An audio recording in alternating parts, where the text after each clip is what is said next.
2120 সাল 19শে নভেম্বর, কথা বলেন না ঠিক কিনা?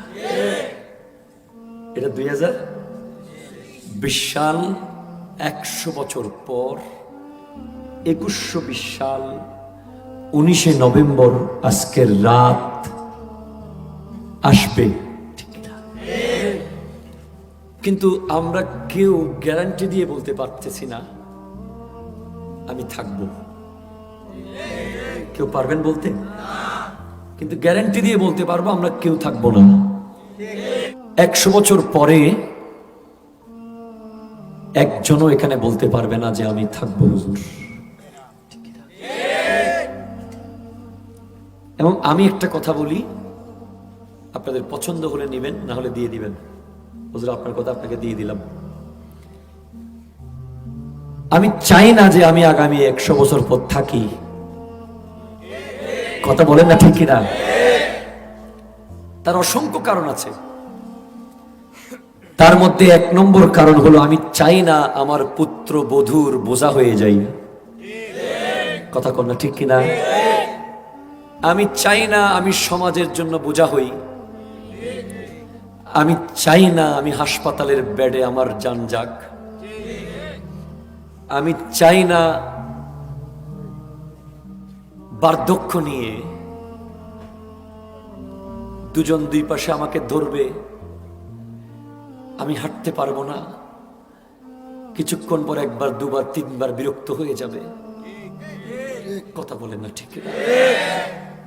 আপনি খেয়াল করে দেখুন না, আপনার বৃদ্ধ দাদা যদি থাকে, দাদু যদি থাকে, তাকে আপনার দেখার টাইম নাই।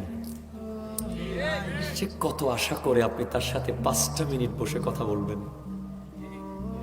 কিন্তু আপনি পাত্তাই দিচ্ছেন না।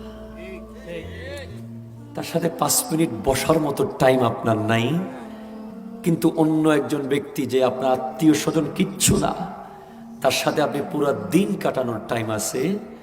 কারণ ওই বৃদ্ধ দাদির কাছে আর কিছু পাওয়ার নাই, ওই দাদার কাছে আর কিছু পাওয়ার, বড় অসহায়। বাচ্চারাও এখন যেতে চায় না।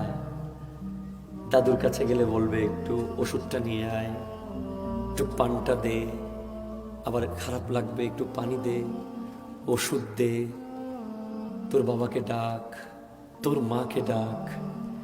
এই বিষয়গুলো, ছোট ছোট বিষয়গুলো দাদু যখন বলে আমরা বিরক্ত হয়ে যাই, না এড়িয়ে চলি। দাদি এই রাস্তায় আছে, আমি অন্য রাস্তায় যাই। দাদা এই রুমে আছে, আমি অন্য রুমে যাই। কেউ এই মানুষগুলোর পাশে আর থাকে না। সেজন্য আমি আমার প্রত্যেকটা দোয়াতে বলি, মোনাজাতে, আল্লাহ আমার রূহ যদি আপনার কবজ করার ইচ্ছা হয়, আমাকে মসজিদের নামাজে দাঁড়ানো অবস্থায় নিয়ে যায়েন, অথবা রুকু অবস্থায় নিয়ে যায়েন, অথবা সিজদা অবস্থায় নিয়ে যায়েন। আমি হাসপাতালের বেডে কাতরাতে থাকবো,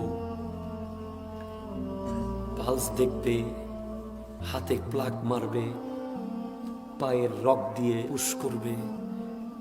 এই কষ্ট আমরা চাই না, ঠিক না? এটা তো বা দুনিয়াবি কষ্ট। কিন্তু বর্তমানে যে দিন যাচ্ছে, যত দিন যাচ্ছে তত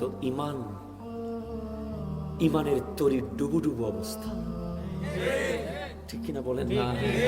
আপনাদের কষ্ট হচ্ছে না তো? ইমানের তরি ডুবু ডুবু অবস্থা। একটা ছোট্ট ফেসবুক আপনার ইমান নিয়ে যাচ্ছে। 1 কাপ চা খেতে খেতে আপনি ইমান দিয়ে দিয়েছেন। চায়ের দোকানে, গাড়িতে বসতে বসতে আপনি ইমান দিয়ে দিয়েছেন। কখন যে কোন দিকে কোন চোর এসে আপনার ইমান নিয়ে যাচ্ছে, বড় কঠিন এখন ইমান ধরে রাখা। ইমানদার থাকা বড় কঠিন। আপনি মনে করতেছেন যে আসলে আপনি বড় নামাজি, আপনি বড় রোজাদার, আপনার মতো দানবীর নাই, কিন্তু ইমানের জাহাজের ইঞ্জিন যে কখন নষ্ট হয়ে বসে আছে আপনি জানেন না, ঠিক? বাবারা তো চলে গেছে যেমন তেমন, দাদারা আরো ভালো ছিল, দাদারা আরো ভালো ছিল।